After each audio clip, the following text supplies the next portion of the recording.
Welcome to my studios. Oh, well, hey, that's dope, man. That's very dope. If you are in this Western setting, to say it's dope is cool, right? Very cool indeed. It's dope, you know. Hey, that was dope, man.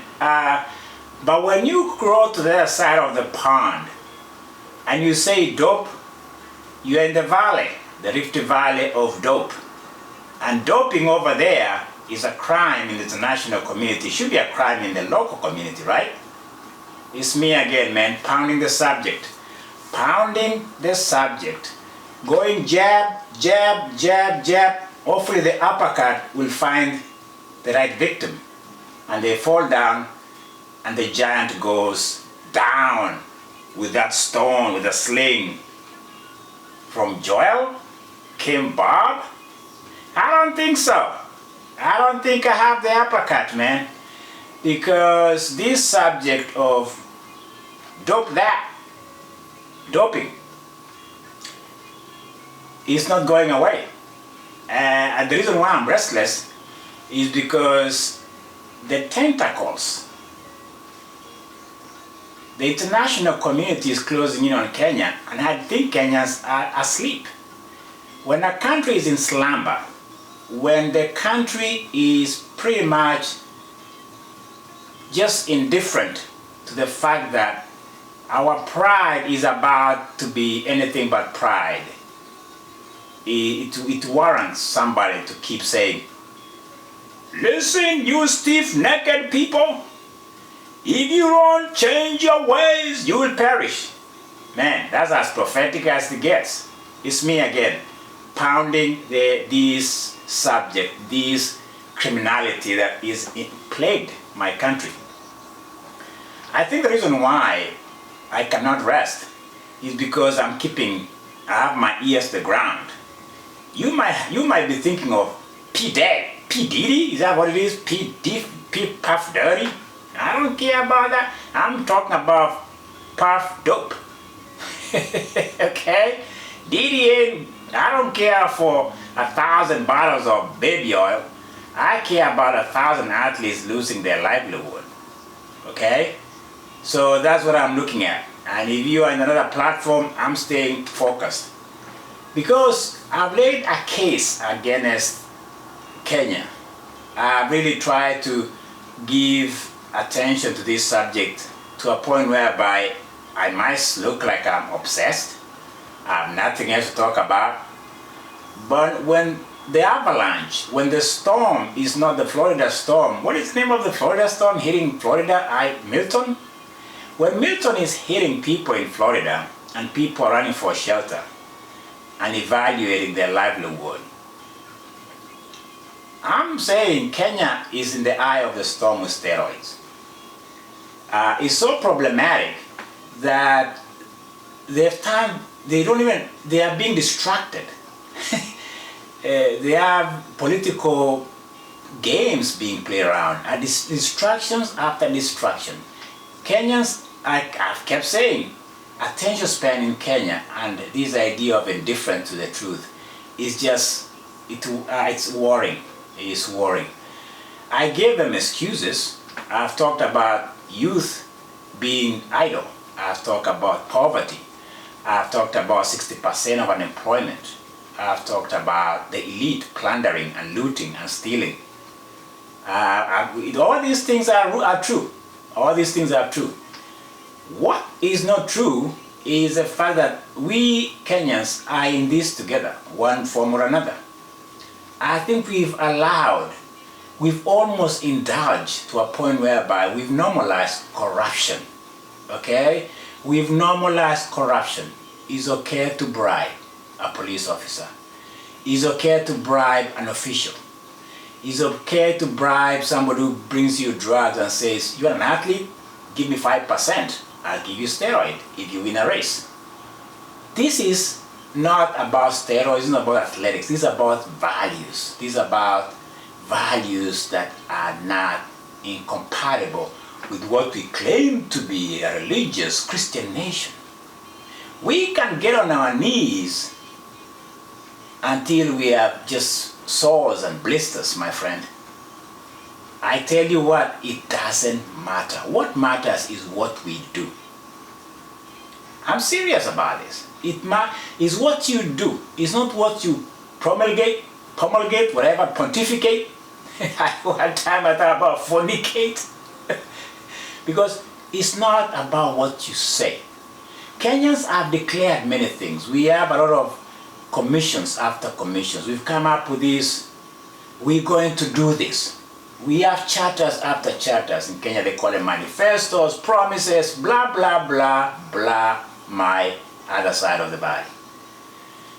I'm talking about the fact that, my friend, I was watching how we are just asleep as the storm is gathering around Kenya Athletics. Eliud Kipchoge, whom I highly regard as one of the best marathon runners to ever walk the planet. If you have 15 victories all over the planet, you are the best, you are the GOAT. You are the GOAT, Eliud Kipchoge. I have a problem, my friend. You cannot just walk away from this one. I'm putting these people on high alert for me. I'm putting them on the spot. Eliud Kipchoge has accepted a seat, or is going to be a special envoy to the UNESCO. You know what UNESCO is all about? You go find out UNESCO, what they stand for. Integrity, education, environment. Great, Eliud Kipchoge, incredible. You're going to be ambassador in the UNESCO body around the world. You've done well in education. I think he has a foundation. I think Eliud Kipchoge, for me, should be on national TV talking about what I'm trying to say here. That we have a problem on steroids, doping, and cheating, and corruption in athletics. It's as bad as it gets for me. I think the reason why I'm really restless is because just how bad it's getting is worth mentioning again. I've mentioned a young man who just died. Is it steroid related? Is it doping and banned that affected his well-being and he died a few days ago? Is it? I've laid up a history about how people from Ben Johnson all the way to the Mad Party Chinese program that sponsored athletes in the 90s, Russians still sponsored. We've tried to see this historical, I try to look upstream and learn from history. And I'm trying to present this to the Kenyan community of athletics. One thing I'm very sensitive and I'm very aware of is that Kenyans' history is history of forgetfulness. They have selective memory. There's one thing that people have given Kenyans excuse all the time. I'm not an apologetic Kenyan former athlete, whatever. I'm not a Kenyan apologist. I'm going to be an advocate for truth no matter the cost, honestly. Because the cost is that as a Kenyan born, I'm living at a space now whereby everything about my country is going to be found wanting. We are a pariah nation. We are a country that is just anything but decency. We talk of self-governance. We talk of pride. From Olympics, we talk of Captain Kipyegon. We need these voices, the Eliud Kipchoge, to get in there and call a meeting of urgency personally and try to see how we are going to change the trajectory of this country. I sound alarmist. I sound as if I've lost it. No, I've not. Because Kenya as a country knows how to self-destruct. They know how to find something to pitch on the platform and distract people from what is the truth. You can see in the leadership. You can see from the top. They know how to play the game of, don't worry about that. We know. The last time I checked, we've lost it in Kenya. We've lost our ways, my friend.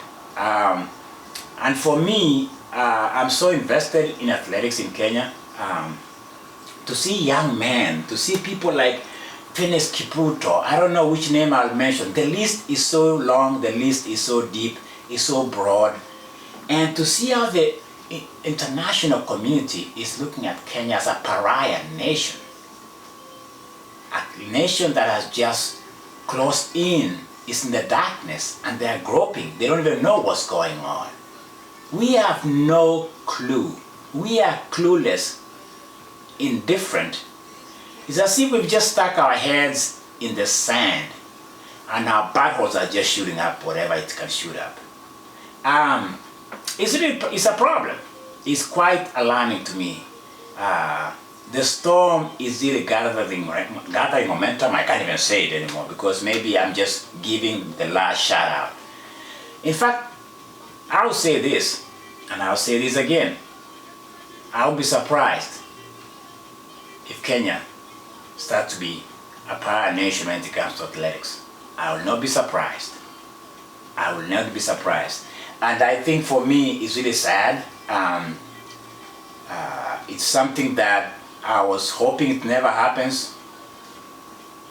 I thought China and Russians and East German back in the days are taught a country or a people, a nation. And to give these continued excuses, this idea that young people have nothing else to do. Just because you have nothing else to do, it doesn't mean you cheat. Okay?